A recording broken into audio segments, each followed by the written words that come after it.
po sa mga awitin na yan which testify our faith, our belief. Mahalaga po na tama yung ating pinaniniwalaan. Amen? And remember this, that what you believe affects your whole being. And also yung paniniwala mo, hindi lang it will affect today, it will have an effect today, but it will have an effect for eternity. Amen? Mahalaga ho yan. Amen? Imagine, ilang taong ka na ngayon, baka naniniwala ka pa, galing ka sa unggoy. Amen? Hello? Kaya minsan, natatagpuan ka na sa puno. Amen? Oo. Umaakit ka. Amen? Kasi mahalaga. Kaya tingnan nyo, pag pinaniwala nyo, may mga naniniwala siya ay lalaki kahit babae. It affects him. Are you listening? Yung makakita kayo, minsan may nagsuswimming dyan sa kalsada. Tama ba? Kasi naniniwala sa ilog yun. Ano? Isip natin yan. Pwede maniniwala na yun eh. If our belief ay, makinig kayo, kapag ang paniniwala natin, it doesn't match sa sinasabi ng Biblia, better leave that belief and go believing the Word of God. Amen? Kaya naman tawag sa atin ay believer. Amen? Di ba naman ay deliver? Amen? Hindi pa ko nadadala sa kalooban ng Diyos. Amen? Pero mahalaga. Ngayon po umaga po, as I promise, tayo po ay magkakaroon po ng pag-aaral about first fruits. Amen? Titingnan natin in the context of the Bible, ano ba yung first fruits? Amen? Kasi una, hindi naman tayo nagtatanim. Sino ba dito nagtatanim pa? Ano ba? Ano dito? Fruit yung prutasan? Meron? Sama ng loob. Oo, pero hindi natin sa Bible kasi nga, alam mo, sa Bible po, wala po dyan ang hindi mahalagang salita. Amen? Wala kang pwedeng piliin dyan. Kasi we believe that all Scripture is given by what? Inspiration of God. Amen? So we believe on God the Father, we believe on God the Son, and God the Holy Spirit. And also, one of the doctrine na matutunan natin is the doctrine of the first fruits. Kasi makikita mo to from the Old Testament down to the New Testament. Amen? So ready na ho kayo? Ayan, sige po. Ayan, 35 minutes, 40 minutes. Tapos to. Ewan ko lang, ano? Pero, tingnan natin po. Kami kayo tapos, hindi next time. Amen? Deuteronomy 26 po tayo. Sige po, Deuteronomy 26. At medyo kung mapapabilis po ko, isulat nyo yung mga talata or kung yung mahabol, ay balikan nyo yung live natin. But I will give you this principle sapagkat ikasampung taon na natin, we need to learn this, we need to practice this, and I hope na tama ang ating katuruan po pagdating sa bagay na ito. Alright, Deuteronomy 26, verses 1 to 11. If you are there, say amen. Ayan, pakishare po ng Bible itong ating mga bisita din po. Alright? Salitan po tayo magbasa. Akin ng 1, sa inyo po ang 2 hanggang bakit ng verse 11. Verse number 1, and it shall be, when thou art, look at this, come in unto the land which the Lord thy God giveth thee for an inheritance. So, ang sinasabi dito ay yung promised land. Amen? Yung Canaan land, promised land, it is a picture. Ito yung naglalarawan sa victorious Christian living. May gagawin na kagad yung mga Israelita pagdating doon sa lupang pangako. Nakita niyo po? Alright. And possesses it. Nakita niyo po, hindi kagad But yung pagpopossess po nun is what? Gradual. Kaya pagdating nila doon, hindi pa nga natapos yun Nandiyan po ba kayo? And dwellest therein. Verse number 2. He shall put it in a basket, and shall go unto the place which the Lord thy God shall choose to place his name. Napansin niyo po, sa verse number 2, which thou shalt bring of thy land that the Lord thy God giveth thee. Alright, verse number 3. And thou shalt go unto the priest that shall be in those days, and say unto him, I profess this day unto the Lord thy God, that I am come unto the country which the Lord sware unto our fathers for to give us. Verse number 4.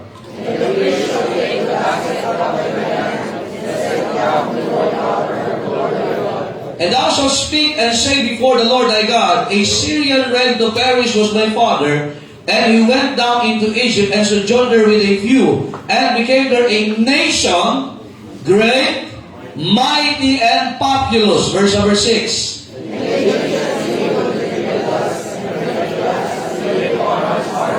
Imagine ang history na ho ito. And when we cried unto the Lord our God, Lord God of our fathers, the Lord heard our voice and looked on our affliction and our labor and our oppression. Verse number 8. And the Lord was our God of Egypt with a mighty hand, and with an outstretched arm, and great deliverance, and the signs and the wonders. And he hath brought us into this place, and hath given us this land, even a land that floweth with milk and honey. Verse number 10. And now, behold, I have brought the first fruits of the land, which thou, O Lord, hast given me, that thou shalt set before the Lord thy God, and worship for the Lord thy God. Alright, so makita natin yan. They have brought the first fruits of the land. Kasi may balang hindi lang naman prutas po yan, hindi lang po yan ubas, even wheat, even barley, even figs, even pomegranates, naalala nyo yung spice. So, ang dami niyan. Hindi lang po, kaya nga ang blessing ng Diyos, hindi lang po isang bagay. Nakikinig ba kayo, man? Hindi lang dimensional to na pera lang, no? Hindi ho, mga kapatid. Verse number 11. And thou shalt rejoice in every one good thing which the Lord thy God hath given unto thee, and unto thine house, thou and the Levite and the stranger that is among you. Now, itingnan po natin. Sa Bible po, at least meron 32 verses that mentions the word first fruit and first fruits. 32 verses. Titingnan natin sequence niyan. Alright? So, we will have our lessons. Biblical lessons on first fruits. Amen? Ay makita natin. Alam niyo ba, tayo ngayon is tingnan niyo ha, bakit tayo? Pag sabi yung first fruits kasi beginning. Yun po ibig sabihin yan. First fruits, beginning. Kaya, kailan nagsimula ang buhay talaga natin? Nung nakikris tayo. Mamaya makita nyo, Jesus Christ is the first fruits. Anong tawag sa atin? Fruits. So, ang tanong, tapos na bang mamunga ang Panginoon sa buhay natin? Hindi pa. So, kaya titinan po natin. I hope that you are ready to study your Bible this morning. Amen? Tayo man lang. Panginoon, salamat po sa inyong biyaya. Help us as we study your words. And may you help us, O God, to understand these great things and how you have placed them in the Scriptures so that we might learn, Panginoon, yung value ngayon ng buhay po namin at kung paano nyo kami pinahalagahan. Nalangin ko, Diyos, sa kayo pong manguna sa bagay ko. Sa pangalan ng Panginoong Jesus. Amen. Thank you po at makakaupo na po. Now, kung makikita nyo, ito po ay closing book na sa 5 aklat na isinula or pinasulat kay Moses. Amen? Kaya makikita natin Genesis 6, ang tawag po dyan is Pentateuch. Or sa Penta means 5. Amen? Or tinatawag ng 5 books of Moses. Sa mga Hudyo, tinatawag din itong Torah. Okay? Yung ibang mga aklat, historical, poetic, ang tawag ng Tanik. Ano ho? So, mula doon sa Joshua hanggang Malakay. Pero ito, mainly, ito yung tinatawag na cream of the crop. Kasi wala pa yan. From the creation, ano yung paniniwalaan nila, ano yung kasaysayan nila. So makita natin tinatestify dito. Now, God had promised them na yung tinatawag na promised land. Amen? Ang promised land, yan po ay naglalarawan ng victorious Christian living. Amen? Kasi sa Canaan land, kung naalala nyo, panahon pa lang ni Moses, pinangako ng Diyos siya. Amen? At si Joshua ang nakapag-fulfill noon sapagkat maraming factor ang nangyari. So ito, imagine, ang Diyos lagi siyang may pinagagawa. Amen? Ito ang gagawin nyo. Pagdating nyo sa kanto, ito ang gagawin nyo. Hindi pwedeng pumunta ka doon, gagawin mo yung gusto mo. Pumunta ka doon, may gagawin ka so that ang ating relasyon ay maging maayos. Amen? Nagsimula ka sa Panginoon, dapat hanggang pagdating mo sa blessing, ay nasa Panginoon ka pa rin. Kasi ang problema namin sa mga kapatid, ang mga Israelita, nung sila ay dumating na sa panahon ng pinagpapala sila, nakalimutan nila ang Diyos. And that has been the case even in our generation today. Amen? Nakakalimutan natin ang Diyos pag dumating sa mundo na lahat ng gusto natin, lahat ng hinanais natin,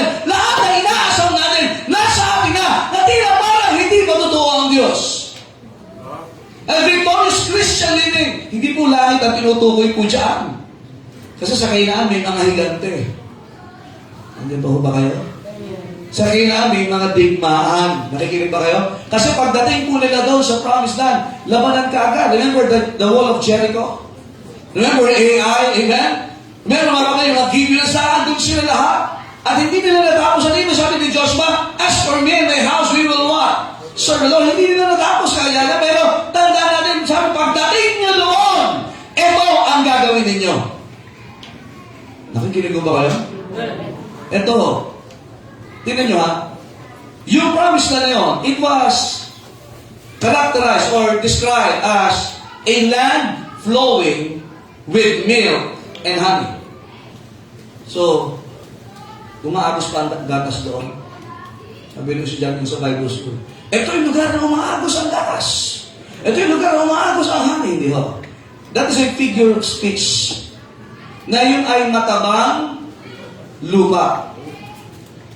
Bakit po? Sapagkat sa maraming panahon, mula pa sa panahon ni Adan, tandaan natin mga kapatid, the first version na makikita natin, first fruits ay yung panahon ni Cain. Nag-offer siya.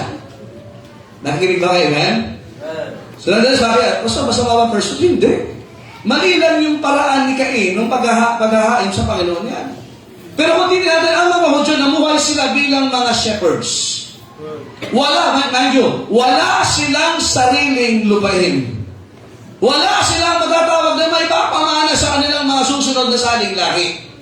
Sila naglalakbay. Naalala niyo panahon ni Jacob, nakahukay siya ng balon, nakakuha ng tubig, which kailangan ng mga tupa, kailangan ng mga hagla. Pinalaya sila ng mga tao doon sa bagat. Umalis kayo, hindi namin kayo kailangan dito. Sa bagat nakita, pinagpapala sila. Saka nahukay niya may tubig. Kasi it is a necessity sa disyerto na ikaw ay magkaroon ng balon. Ano yung balon? Well, amen? Na mayroong tubig. Kasi kahit anong hukay na, imagine, naghukay sila, hindi sila makakuha ng tubig from the same spot. Pero nung sila Jacob ang naghuhukay, meron. Kaya nyo ang blessing ng Panginoon talaga nasa anak ng Diyos. Nandiyan po ba kayo na? Yung sabi ng Panginoon na magpapala sa inyo, magpapalain ko rin. So as we can see mga kapatid, na talagang yun, wala silang lugar, pinaaral sila, pinalalayan sila.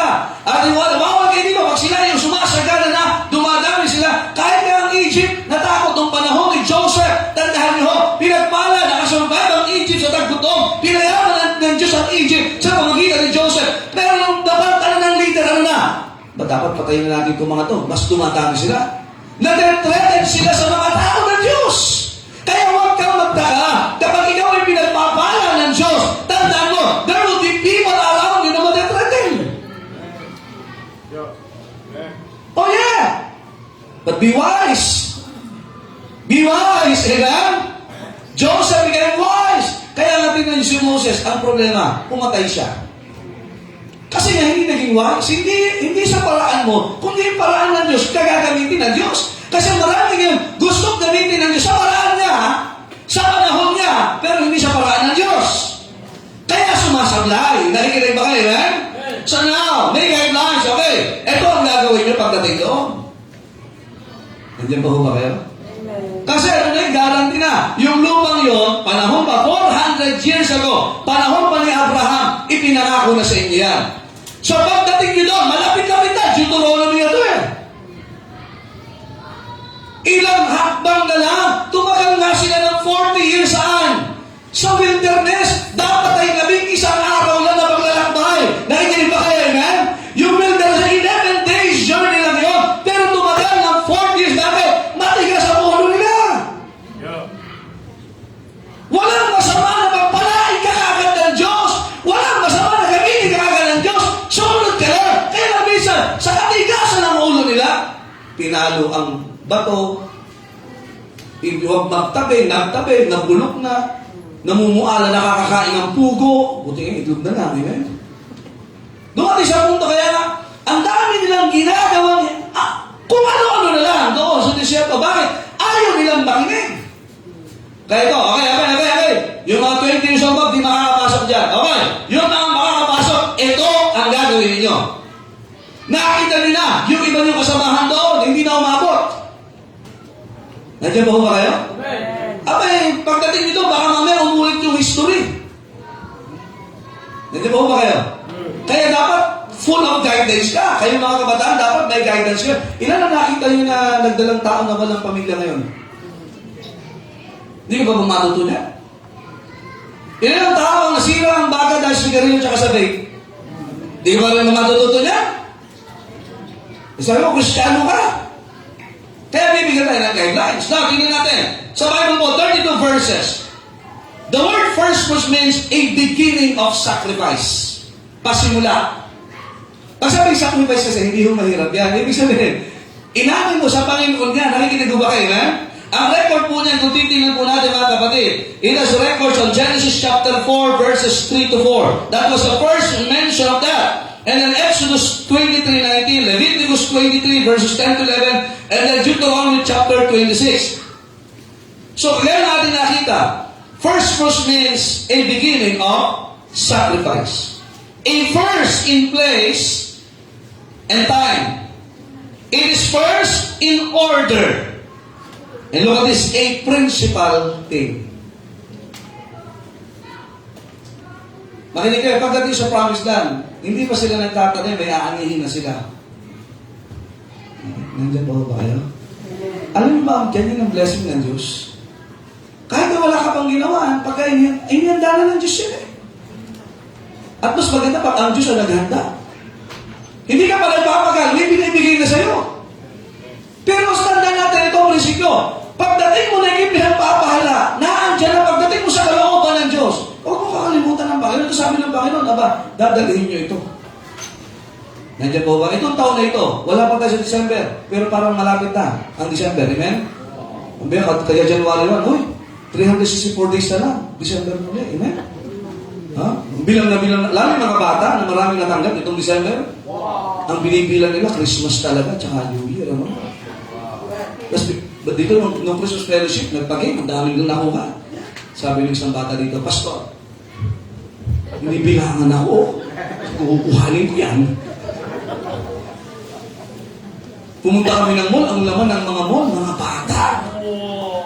Yung mga magulang nakasunod sa anak. Sila may pera. Pagdating ng January, masaya yung mga bata, yung mga magulang ang tulala. Pero makita natin mga kapatid. Now, first one, alam mo sa Bible po, Israel has 7 feasts. Ito yung celebration nila. Nakikinig ba kayo, man? Feast. Pag sabing feast, pag sila ay may ane, nakikinig ba kayo, man? Ane. Whether yan ay sa ground or sa lupain, or whether yan ay sa tinatawag na mga alagang ng hayop, they are celebrating feast. Amen? Iba ho yan sa feast nung nangyari nung may namatay, may nasaktan. Hindi ho ganoon. Sila nagpapasalamat na sila may naaanin. Sila nagpapasalamat na yung lupa nila pinadala ng Diyos ng ulan. Na yung lupa nila ay pinadala, inaalis ng Diyos yung mga salot para makapagpalaki sila. At pagka lumaki, magkakaroon sila ng wheat, ng barley, pomegranates, grape, and everything na kailangan yung mga tupa nila, lalaki, tatabang, mapupulis sa mga gatas, mapupulis sa karne. So everything will be what? Pledges for the whole year. Yung sheep, tatanggalan nila ng wool. Amen? Kukuhanan nila yung gatas. Yung goat, ganun din. Yung baka, ganun din. Sila magigiling ng trigo, wheat or barley, para maging tinapay nila. So, for the whole year, ine-enjoy nila. So, 7 feasts. Meron sila. First is what? Passover. Nalala yung Passover, yung 10th plague, panahon ni Moses. Pinakita ng Diyos, when I see the blood, I will pass over you. It is to remember yung crossing nila sa Red Sea. Passover. Number 2, feast nila is the unleavened bread. They remember their holy walk with God. And thirdly is the first fruits. Anong nire-remember naman natin ito? It is the remembrance of Christ's resurrection. Alam mo, nung palang naniniwala sila na si Kristo ay ipapanganak, mamamatay, ililibing at muling mabubuhay. To be the sacrifice, to be the ultimate sacrifice. Kaya first fruits, it pictures the resurrection of Christ. Kaya nga pasimula. Kaya nga, sabi ng 1 Corinthians 15, kung walang muling pagkabuhay, walang silbi ang ating pananampalataya, wala kang pasimula talaga. Tayo ay mananatili sa kasalanan. Kaya nga ang significance ng first fruits is what? Beginning. Alam niyo ba, 2 Corinthians 5:17, therefore, if any man be in Christ, he is a what? New creature. We have a new beginning in Christ. All things are what? Pass away. Behold, all things are become new. Kaya pag na kay Kristo ka, na inaunawaan mo na bilang tagapagligtas, you have a new beginning. Kaya first fruits represents our new beginnings. Technically, si Kristo talaga. In 1 Corinthians chapter 15, tingnan niyo po, verse 20. 1 Corinthians 15:20. Tatalo na ho tayo dito. 1 Corinthians chapter 15, verse 20. Kaya makita na even the Jewish people are celebrating the first fruits hanggang sa ngayon. Pero tayo mga kapatid, we are not just celebrating mga kapatid yung pag-ani sa mga inani mula sa lupa, yung pag-harvest sa kanilang mga alaga, but we are celebrating the resurrection of Christ. 1 Corinthians chapter 15, verse 20. Ano sabi ng Bible? That now is Christ risen from the dead and become what?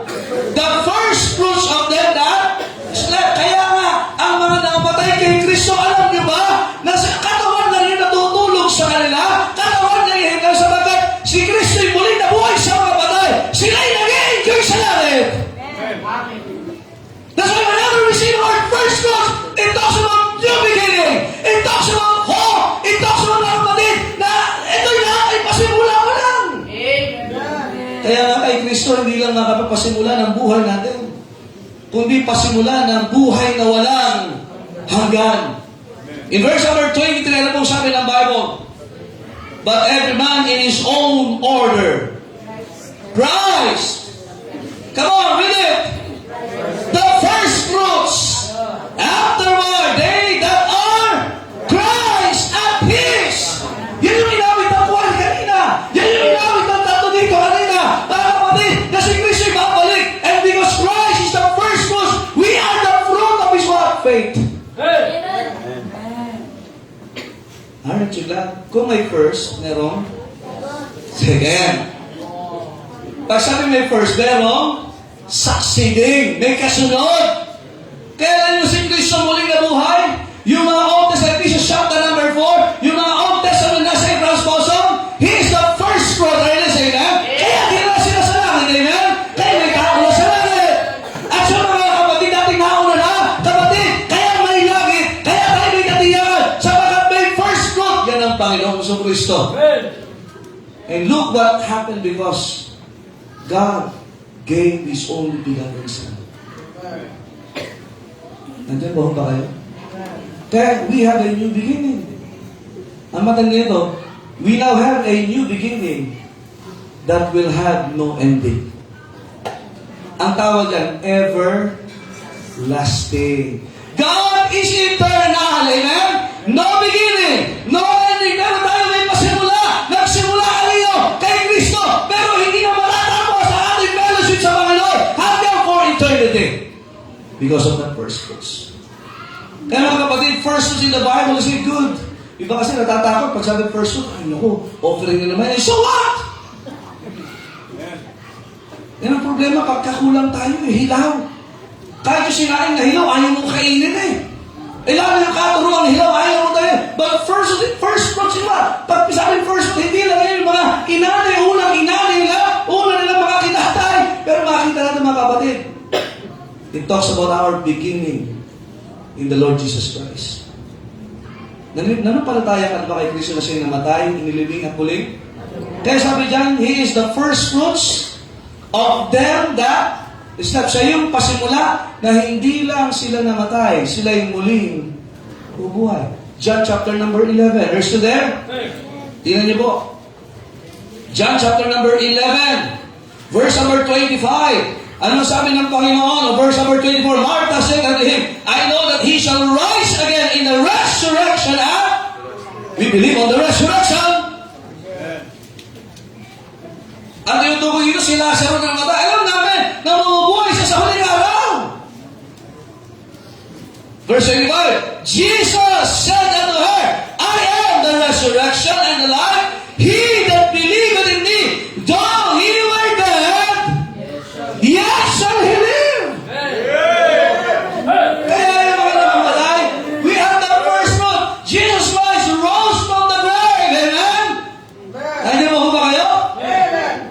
Look at verse number 26, I love this. And whosoever liveth and believeth in me shall never die. Look at this. The question is there. Basahin nyo. Ay, ba, naniniwala ka ba dyan? Are you listening this morning? We have a new beginning. Nandiyan ba ba kayo? The fourth is, yung darating na Pentecost or 50 days after ng harvest. The fifth is the trumpet. Papatunog talaga sila ng trumpet. Empowerment of the coming of Christ. Kaya nga sa first Corinthians chapter number 15 nakalagay yan. Amen? Nandiyan ba ba kayo? And that is sa 1 Thessalonians chapter number 4. Amen? The trump of God. Hello? Marinig. Kaya nga ito, para ito sa mga, alam niyo, kaya nga tayo, ang tawag sa atin ay harvest. Alam niyo ba? Who is the first fruit? Si Kristo. Ang tawag sa atin is what? Harvest. Eh sabi ng Panginoon, look unto the fields. For they are white already to what? Harvest. Yung iba dyan, hindi na nga hinog eh. Ano na? Ang tawag doon? Yung papulok na. Kaya kailangan natin mag-aakay ng kaluluwa. Are you listening, amen? Alam niyo sa tribulation time, there will be also another harvest. The Jewish people. But si Kristo yung first fruit. Kaya, ang tanong, na-harvest ka na ba? Yes. Imagine tayo na-harvest, pero gagamitin din tayo ng Diyos para mag-harvest pa ng maraming kaluluwa. Kasi may pasimula na eh. Susundan na lang. Kaya nga ang simbahan, susundan lang natin sinasabi ng Panginoon. Kaya hindi ba tayo natutuwa tayo ginagamit ang Diyos, amen? Kaya nga, pagka nagtapos ang harvest, pumapatunog na sila. Ang haba nun, mga kapatid. And then next is what? Number 6, the Day of Atonement. Ayan na. And then lastly is the Feast of the Tabernacle. The Tabernacle in the Bible pictures the Lord Jesus Christ. Nala yung tabernacle, kasi lang ito ng isang football field na dyan nag-o-offer ang mga Israelita. Kaya nga, first fruits, it's in the middle. Pero makita natin mga kapatid, lahat ito, yung 7 feast na yan, it pictures the Lord Jesus Christ. Pero ang gusto ko talaga dito, yung first fruit, kasi He is the first fruits of them that are slain. Kaya may resurrection. Do you believe in resurrection? And tingnan nyo, kung walang muling pagkabuhay si Kristo, walang tayo miserable. 1 Corinthians chapter 15. Are you still there, amen? 1 Corinthians chapter number 15. Kung walang muling pagkabuhay, walang silbi ang ating pananampalataya. 1 Corinthians chapter number 15, verse number 12. Now if Christ be preached that He rose from the dead, how say among you that there is no resurrection of the dead? But if there be no resurrection of the dead, then is Christ not risen? And if Christ be not risen, then is our what? Preaching vain, and your faith is also what? Ay, sayang pala itong sigaw na ito. Sayang yung pagpunta mo dito kung si Kristo hindi muling nabuhay. Pero salamat sa Panginoon, tingnan niyo po. Amen. Are you listening? Verse 20, but now is Christ risen from the dead and become the first fruits of them that. Kaya nga makita natin, whenever we heard the word first fruits, dapat maalala mo si Kristo, nabuhay mula sa mga patay. Kaya ang ating preaching, hindi sayang. Ang iyong pananampalataya, hindi sayang. Ang iyong oras sa simbahan, hindi sayang. Ang iyong sakripisyo, hindi sayang. Ang iyong pagpapagal, hindi sayang. Ang iyong pag-aakay, hindi sayang. Ang iyong pagbibigay sa mga pag-ibig, pagrespeto, pagsunod, tandaan natin, walang sayang dyan. Sapagkat sa taong ligtas, lahat tayo ay may pasimula. Kung may nagsimula, ang ginagawa natin, pinagpapatuloy natin simula na nagsimula. Salamat sa Panginoon, ano? Kaya nga, hindi ka matay nang pipigil sa Kristiyano talaga eh. Nandiyan ba ho ba kayo?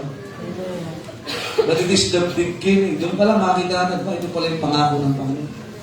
Kaya first fruits represents the Lord Jesus Christ. Kaya sabi ng Diyos sa mga Israelita, pagdating sa lugar, ito ang gagawin niyo, ha?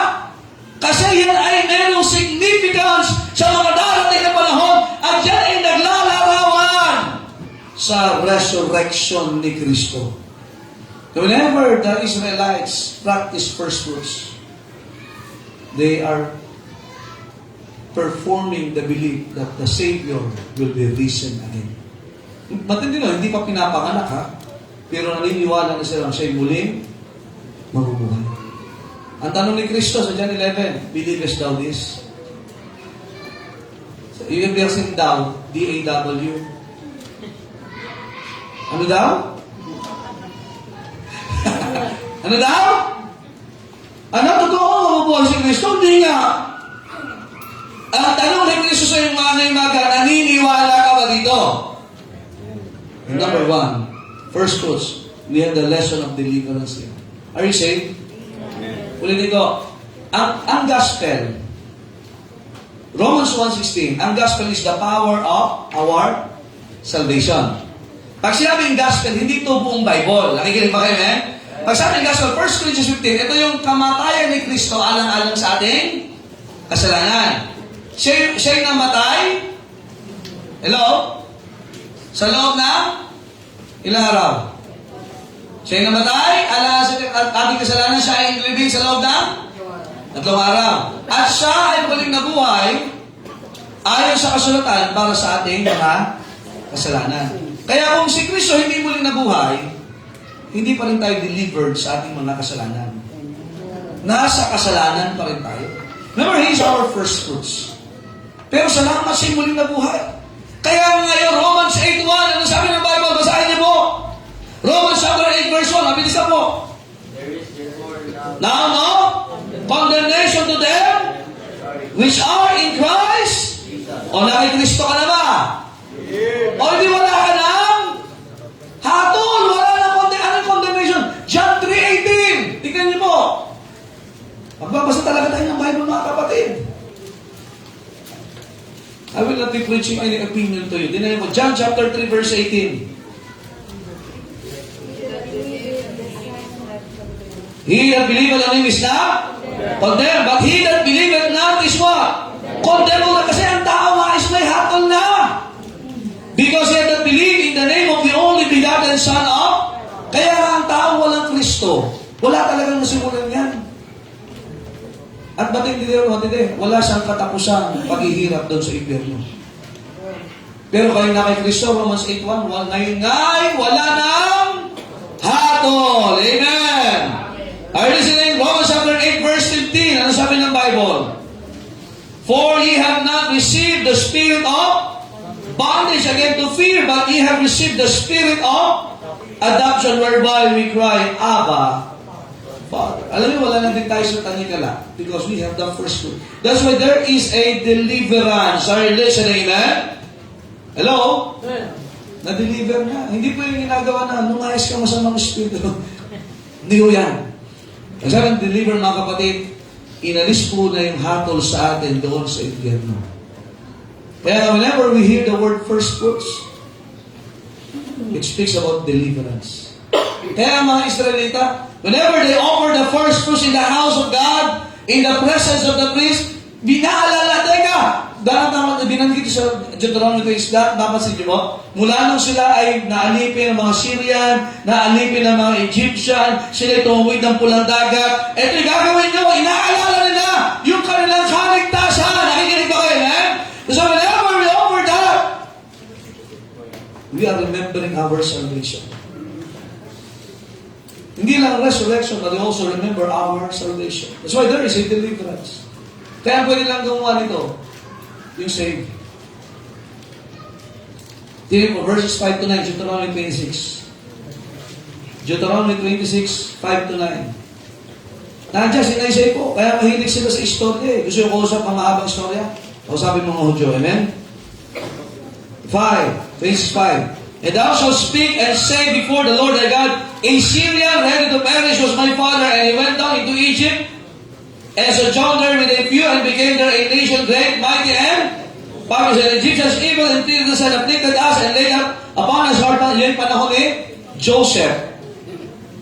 Hanggang sa panahon ni Moses. And when we cried unto the Lord God of our fathers, verse 7, the Lord heard our voice, and looked on our affliction, our labor, and our oppression. And the Lord brought us forth out of Egypt with a mighty hand and with an outstretched arm, and with great terribleness, and with signs and with wonders. And he hath brought us into this place, and hath given us his land, even a land that floweth with milk and honey.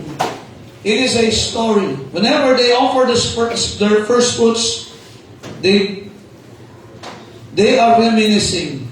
Inaalala nila mga kapatid kung paano sila iniligtas ng Panginoon. Nandiyan po ba kayo, men? Imagine that, ano? Grabe yun, yung 10 plagues. Kinailangan pa ng 10 salot para lang si Parao ay bumitaw sa mga bayan, sa bayan ng Diyos. Kinailangan pa na hatiin ang pulang dagat. Kaya sabi ng Panginoon, teka, alalahanin niyo ito, ha? Ipasa ninyo ito sa inyong mga anak. Pagdating niyo sa babae na yan, inyo na yan eh. Ito ang gagawin ninyo. The question this morning is, are you blessed? Amen. Are you saved? Amen. Definitely, we should practice this. Amen? At first, wala naman tayong ano. Pero kung hindi pinagpapala ng Diyos, you do it. Amen? You do it. Kaya ang lupain ang pag-uusap natin dito. Kaya yung first course talaga para sa expansion ng gawain ng Diyos yan. Diyan po ang pupuntahan talaga yan, lupa. Kaya ang pangako ng Diyos sa Joshua chapter 1, lahat ng tatapakan nyo, inyo. Kaya tapakan na natin mga kapatid. Amen? Amen. Number 2, it is not just a lesson of deliverance but also a lesson on dependence. Lesson on dependence. Kaya, alam nyo, pinalago ng Panginoon ang kanilang blessing.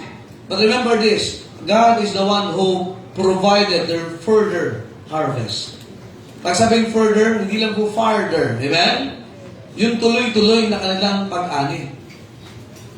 Ang blessing po mga kapatid, galing sa Diyos.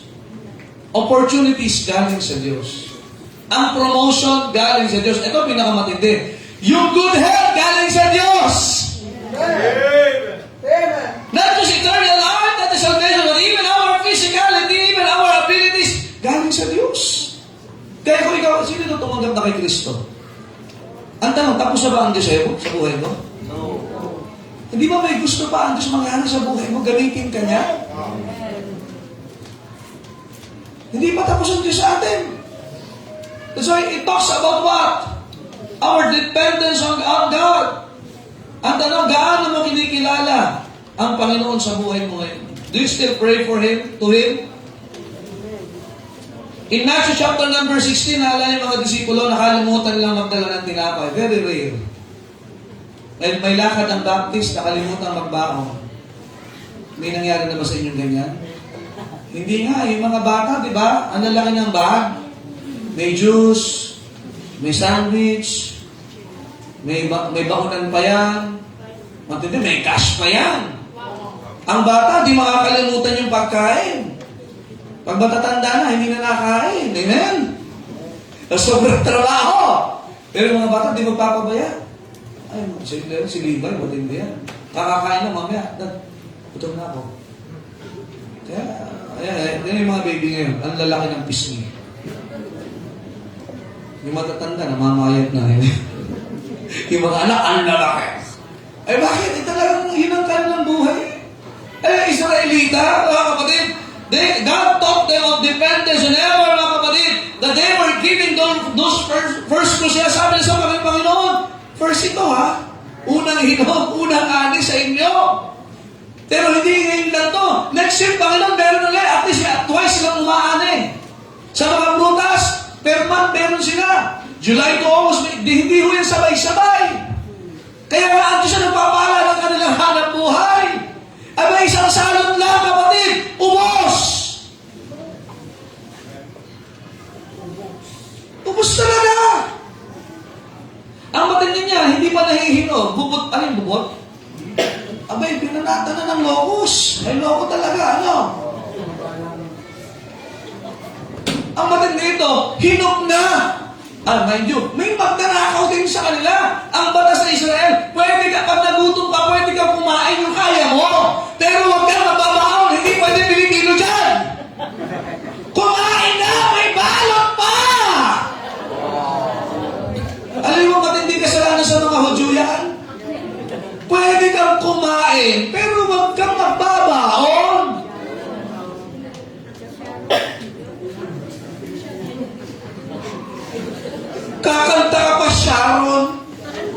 balutin mo ako.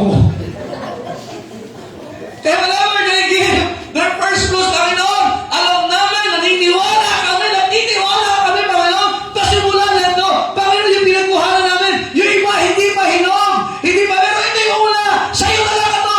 So, ngayong taon na ito, whether ito ay una, naniniwala kami, Panginoon, papapalain mo yung mga kasunod. That is the essence of first fruits. For this year, sino nakakaalam ng mangyayari sa buong taon na ito? Natin alam. But we believe that God will make our harvest further. Yan ba ho ba kayo? Sa Diyos ka ba nakadepende? Ang trabaho galing sa Diyos yan. Ang talino galing sa Diyos yan. Ang Diyos din na naglalatag ng dadaanan mo, the steps of a good man. Are you a good man?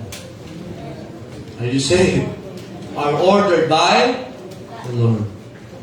And also lastly, not just a lesson on dependence, but also it is a lesson in delight. In verse number 11, tingnan niyo po, hindi masama loob nila pag nag-offer. Ulitin ko, amen? Panginoon, unang hinog ito, unang ane. Ala kami, Panginoon. Teka, wala ka ba mananampalaya? May kasunod yan. Hindi ba kayo? Verse number 11. And thou shalt rejoice in every good thing which the Lord thy God hath given unto thee. Look at this. Hindi lang sa'yo. And unto thine house, pati mga kasambahay nila, pati mga slaves and servants nila, i-bless din ng Diyos. Lahat ng nasa sambahayan nila, pinagpapala ng Diyos. Alam niyo bakit inutos na? O dapat magalang ka ha? Kasi alam na niyo sa puso ng tao. Nakikinig ba kayo? Tingnan niyo yung devotion na isa natin. Ang ganda yun eh. Ang tao kaya sumama ng naghahanap sila ng miracle physically. Iba dyan, ang gusto pa tumama ng loto. Tanungin niyo. Marami dyan. Kaya ba masasama nyo? Hindi naman pala totoo. Napagbalyahan ka ako. Hindi na talaga totoo yun. Sabi, hindi naman talaga, hindi na totoo, hindi pa matalino. Matalino ba yun? Hindi kayo magyayapak, may chilinas ka na. Una, Diyos-Diyosan yun eh. Pag sabing tao-tauhan, ako, yung bata ko na yun, inabot siya ba yun yung goma, lalagay ng tornilyo? Tapos pinambabato ng ganyan. Ang tawag doon, tauhan. Hindi totoo, tao. Tama? Nung bata rin yun, datayo ko ng bahay-bahayan. Hindi totoo, bahay. Bakit pag Diyos-Diyosan naniniwala ka, hindi matotoong Diyos? Eh yung kasal-kasalan. Ilang beses ka na nagkasal-kasalan? Hanggang ngayon, wala ka ng asawa. Amen? Diba, may taga-kasal pa kayo, no? Hanggang ngayon, wala pa rin. Hindi pa ba kayo? Huwag naman sana Kristyanuhan. Amen? At huwag din tayo sumpa sa Diyos. Hindi nga totoo eh. Ang kailangan mo, humingi ka sa Diyos, manalangin ka. Pero paano ka papakinggan ng Diyos? Hindi ka niya anak, kailangan ligtas ka. Amen? Kaya ang tanong, sino to sa Panginoon? Dapat masaya kayo pag binigay niyo to. Okay, kalimitan nga kasi, dumating sa punto kahit ng mga Israelita, masama ang loob pag naghahandog. Nakakita na ba kayo ng anak? Sumunod nga, pero masama ang loob. Wala. Ibig sabihin na mabait ang mga anak nyo? Yung talaga pag sumunod sila, masaya ko kami. Hindi nagre-reklamo na yan, hindi sumasagot, hindi nagre-rebelde. Gusto ko lang maghugas sa plato. Gusto ko lang maglinis sa bahay. Excited mo kami talaga sa okasyon ito. Ganun ba? Hindi pa nagdidigma pa yan? Hindi ba mukha niya parang may sanib?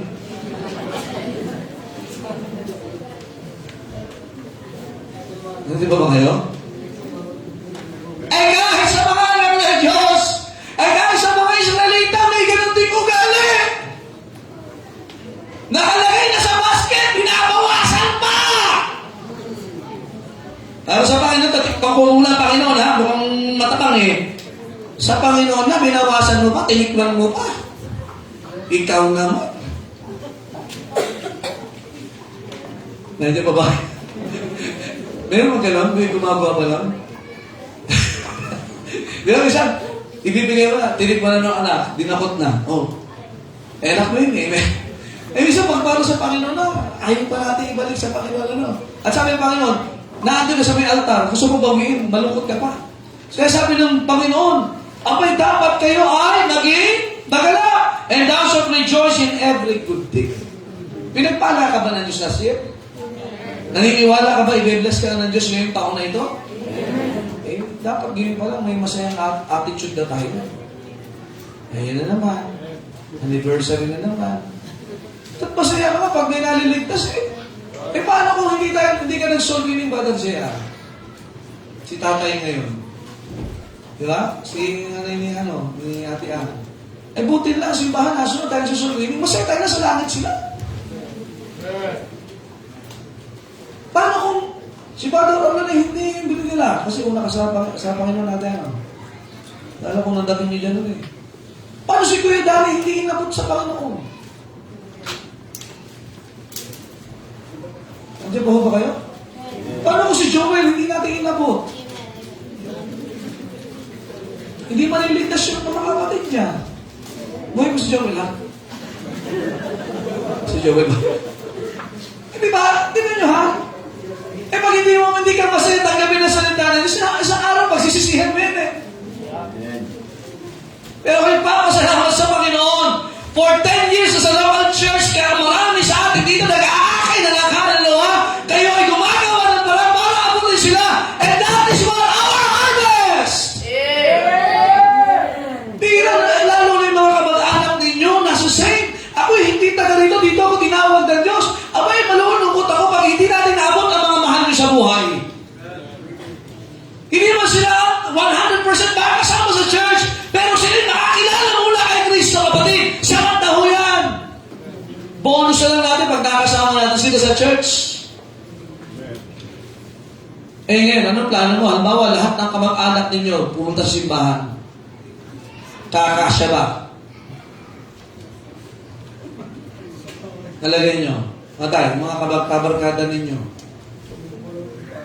Eh paano kung pag ibigay sa'yo ng Diyos yan? Hello? Imposible ba yun? Hindi. Ang tanong, may paglalagyan ba tayo? So matindi, pagdating dito, ang init naman sa simbahan nyo. Tapos na tayo doon. Ngayon, lamig na nga. Amen? Kaya naka-jacket na kayo eh. Kasi ano ba yan? Fashion hindi. Panlaban to sa lamig, nakatutok to mga kapatid eh. Kasi pinakaraan, ang sakit sa dito, pagka tumagal na malamig. Dahil kasi sa pinamayan ko, parang parang may yelo sa kami eh. Oo. Kaya mga kapatid, first fruits. It's not about finances. Kaya nga dapat masaya tayo dyan eh. Amen? Years ago, 16 years ago, ginagawa na natin dito yan. Kaya in the form of Sherasware, special gift. Kaya tinan nyo, may napaglalagyan tayo ng araw ngayon. Ang Diyos bago na nilalang Israel, naandun. Pero pagdating doon, may nakaready na. Pagdating dyan, may hinog na. Ang bihira, no? Ngayong taon na ito, may blessing ang Diyos sa atin. May hinog na. Kaya nga, ito, January natin gagawin ang commitment. Kasi we believe that God will further bless us as we go this year. Amen? Pastor, ako naniniwala yan. No problem. Ang blessing naman ng Diyos is what? Sa sumusunod. Ano na po? So, hindi ka ba maniniwala? Bakit? Hindi mo lang pare-paras ng anak ng Diyos. Amen? Amen? Wala dito na, Pastor, siningin mo ba yung membro? Hindi. Gawin natin to dahil pinaniwalaan natin. Amen? Ang mga atin dito, nakakita mo, pinagpala ng Diyos, may mga sumunod. Abay, pagka nakakita kami pinagpapala, ewan ko lang ha, hindi mo tatanungin, paano ka naging successful? Paano ka blessed? Ang blessing ko, hindi lang financial ha. Amen? Aling blessing natin sa atin? Holiness. Kaya ngayong umaga, mga kapatid, this is the biblical principle of first fruits. Kung titignan natin, so para sa kaluluwa mo rin pala ng tao yan, ano? Yes. And we are being invited by God to rejoice sa paggusto ng Panginoon na naunawaan mo bakit mo ginagawa ang isang gawain sa simbahan. Amen? Kaya nga imagine, pagdating nila sa lupa, meron kagad bunga. Ngayon nga, bumili ka ng lupa. Pag hindi kasama yung bahay, papatayo ka pa eh. Tama? Grabe pagpapatayo ngayon, mga kapatid. Kahit walis tingting, hindi tatayo eh. Amen? Kasi sobrang mahal. Pero, ang Diyos naman nagpapala eh. Amen? Kaya isang inihintay ko mga kapatid, pagdating ng araw, yung mga mahal nyo sa buhay, madala sa simbahan talaga. At maganda, pagdating ng panahon na yan, handa tayo. Amen? Amen? That they will experience the first fruits, the Lord Jesus Christ. Kaya nga mga kapatid, ngayon pumaga nawa, tayo po'y marami pa maging bunga sa Panginoon. Amen? Kami mga bisita, mahal po namin kayo, mahal kayong nag-imbita sa inyo. Merong muling na buhay para sa inyo at sa kaligtasan ninyo. Ang gusto ng Panginoon, na hindi lang tayo buhay dito, kundi magkaroon tayo ng buhay na walang hanggan. Kaya, mga mananampalataya, first month of the year, let us practice this, amen? Let us win more soul, amen? Amen? Win more soul, papunta tayo sa ika-10 taon, at ilang buwan na lang. So maganda, ang isip natin, harvest. Harvest, mga kapatid. Aanganin tayo, mga kapatid, amen? Aanganin tayo, amen? Marami pa mga kaluluwa, amen? Kaya mga kapatid, yun ang mindset natin. Tayo po tayo lang. Panginoon, salamat po sa inyong salita. Pagpalain niyo nga po ang mga prinsipyo ang natutunan. May you bless us, Church of God, that marami pong mga tao makakakilala pa sa inyo that you will be their first fruits of God. That they will experience the eternal life, the everlasting life, Panginoon. And also sa mga mananampalataya, that we will have a mindset on depending on you, and we always aalalahanan, Panginoon, yung deliverance, and we will delight as we do our soul winning, our service, and in our sacrifices. Dahil ko, Diyos, ay pumagpapala, that this church will accomplish more lots so that we can accomplish more ministries and more, we can accommodate more people, Panginoon, na dadalhin niyo po. Dalahin ko, Diyos, at kami mga may pasimula na dahil sa inyo, Panginoon, ay madala din po ang pasimulang ito ng kaligtasan sa mga taong hindi pa nakakakilala sa inyo. I-bless you, Panginoon, ang altar. In Jesus' name we pray. Amen. The others, open, brethren, let us ask God for a harvest this year, na tayo ay gagamitin ng Panginoon as a church, as families, as individuals, and as God uses us for the harvest, and God will also bless us with things na kailangan sa ministry. Alalahanin natin yung deliverance. God save us. Alalahanin, you are the harvest of the first fruit. Ang first fruit talaga si Kristo. Our brethren na nasa langit na ngayon, they have experienced now the benefits of the sacrifices ng Panginoong Kristo. That's why we have a new beginning. We have a new beginning that will have no ending. Because we have the first fruit of the Lord, that is the Lord Jesus Christ. So bilang sukli sa kanyang ginawa sa atin, let us expand the preaching of the gospel, the ministry of the church, so that marami pang mga tao nakakakilala kay Kristo. And let us be delighted with it. Maging masaya tayo whenever we do it for God. Napakaganda na kung saan mayroong lugar kagaya ng Diyos na ihanda sa bayan ng Israel. May ang Diyos na may ihanda sa mga taong ililigtas niya. May mapaglalagyan. May mapaglalagyan. And let us be part of winning them, giving them the gospel. Sabi natin ang Panginoon. Let us pray for a harvest this year. Upon going our 10th year anniversary, let us pray that God will use this church to win more souls.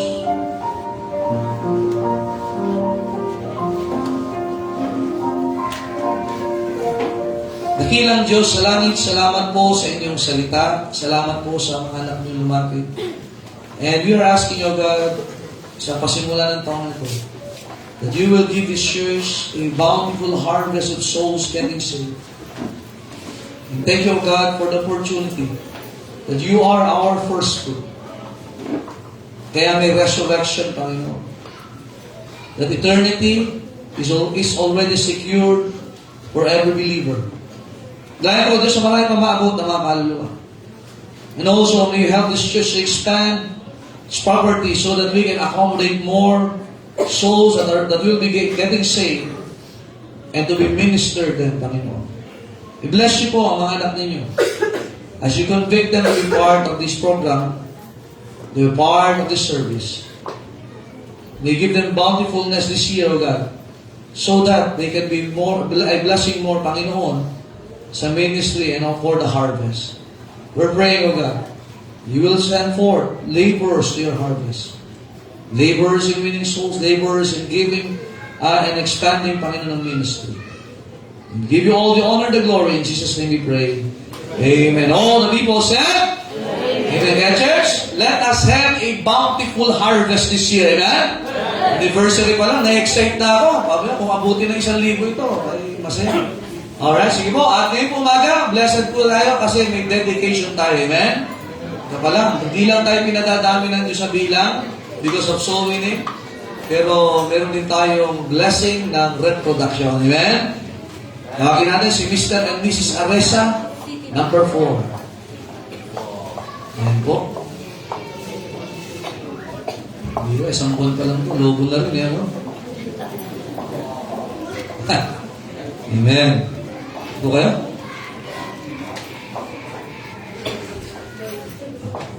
Yung certificate, ikaw na lang sa pero, ano muna. Alright, picture muna tayo. Yamang ang mag-asawa po na si Brother James, sa Sister Jazz, ay nagdesisyon na ihandog sa Panginoon ang kanilang panganay. Kabachinchin na rin Bihira. Halo na, no? May halo din ni Kuya Orlando at ni Kuya Rico eh. Di ba kaya, no? No? Pero sila ay nagdesisyon na ihandog. Ang pagkahandog po, mga kagaya ng sinasabi ko po sa inyo, hindi po ito ritual. Hindi rin po ito kagaya ng binyan. Amen? Amen. Sa atin, binabautismo ang pagkanaunawa ng Ebanghelyo. Pero ang dedication is very special sapagkat ito ay desisyon ng mga magulang. Sa Luke chapter number 2, kung maalala nyo, yes, Luke chapter number 2, mga kapatid, na ang Panginoong Kristo ay dinala sa templo ni Maria at ni Jose. Amen? Para ihandog. At si Kristo ay tagapagligtas. Amen? Hindi naman nakapanganak si Jesus ng tagapagligtas. Pero, sila ay nagdesisyon na ang anak nila ay iahandog sa Panginoon na kung sakaling siya'y tatawagin ng Diyos maglingkod, ang mga magulang ay susuporta, mananalangin, at gagamayan ang batang ito hanggang sa siya ay magkaroon ng sarili niyang pamilya. Amen? Tatanda na tayo, amen? So, yan ay desisyon ng mga magulang. Ulitin ko po, ito po ay desisyon ng mga magulang. Kasi iba, pagkatapos ng dedication, di na dumalo. Pero sila naman ay wala pa dito, di pa sila mag-asawa. Sila naglilingkod na sa Panginoon. Kaya napakaganda. Amen? Na ang bata ito, lalaki na may tama influensya. At dito din po sa church, wala tayong ninong at ninang. Kaya pag December, lahat ito, mga kapatid. Yun po talaga. Kaya pag December, pinaghahandaan talaga yung mga bata. O, kahit po mga bata, kasama nyo na yung matatanda. Amen? Hindi, order lang po. So, no pressure. Pero, yan ang napakagandang halimbawa sapagkat ang paghahandog ay ibig sabihin una pagkilala sa Diyos na nagbigay sa kanila. Sabi ng Bible, "Lo, children are heritage of the Lord." Ibig sabihin, heritage mana. Pag siya pamana, iingatan. Amen? Pahalagahan. Amen? So, kaya ito ngayong baga, tayo po una po, yan po ay kinikilala na ang Diyos ay pinagkatiwalaan sa sila. Amen? Ikalawa, sila ngayon dapat ay maging responsable na ang bata ito ay lalaki ng may takot sa Diyos, may tamang impluensya, may salita ng Diyos. Kaya ngayon po umaga, ipagpe-pray po natin sila. Amen? Kayo po ngayon ay mga saksi. Hindi kayo ninong, hindi kayo ninang. Witnesses po kayo.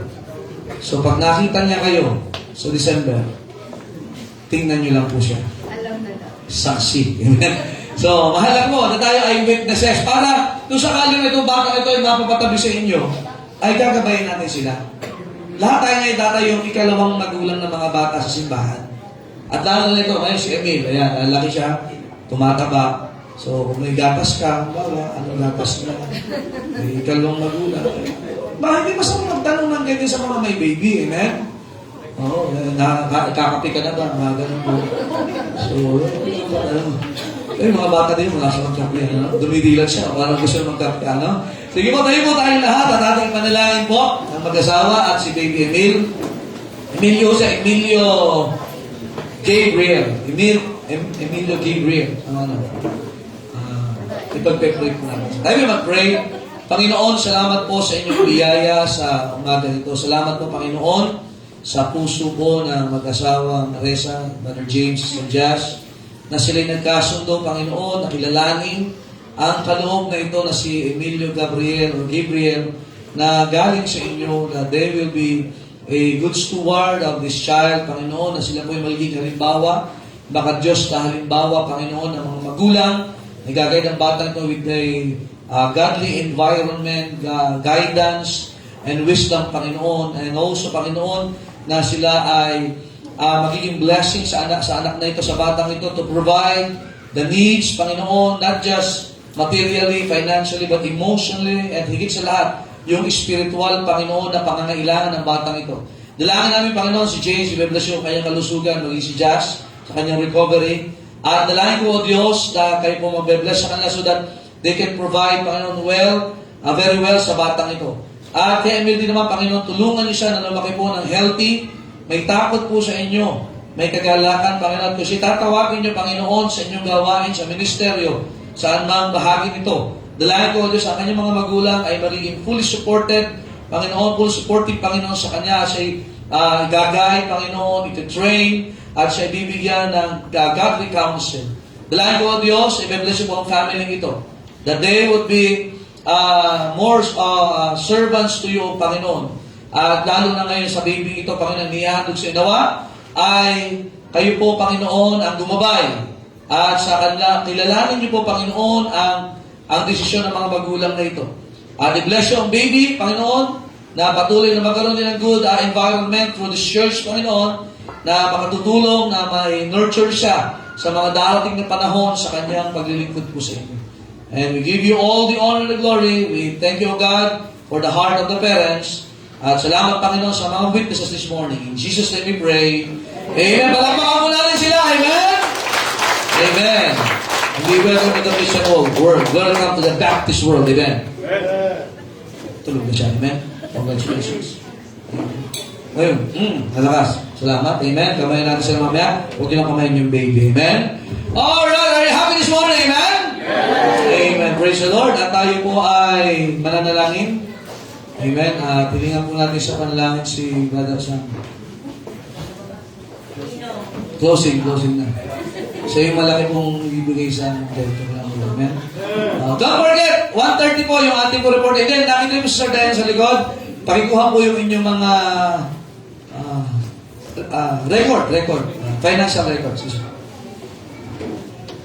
Tayo ay manalangin, Heavenly Father, Lord God. We thank you again, O God, for reminding us that we should give our first fruits and also our tithes and offerings. Thank you for this church. Thank you for our church covenant and thank you for our Pastor Lord.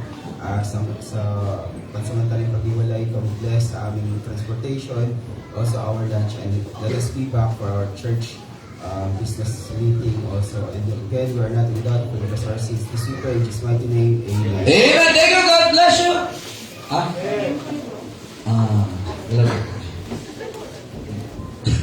May gulong lang po. Okay, mag-alala.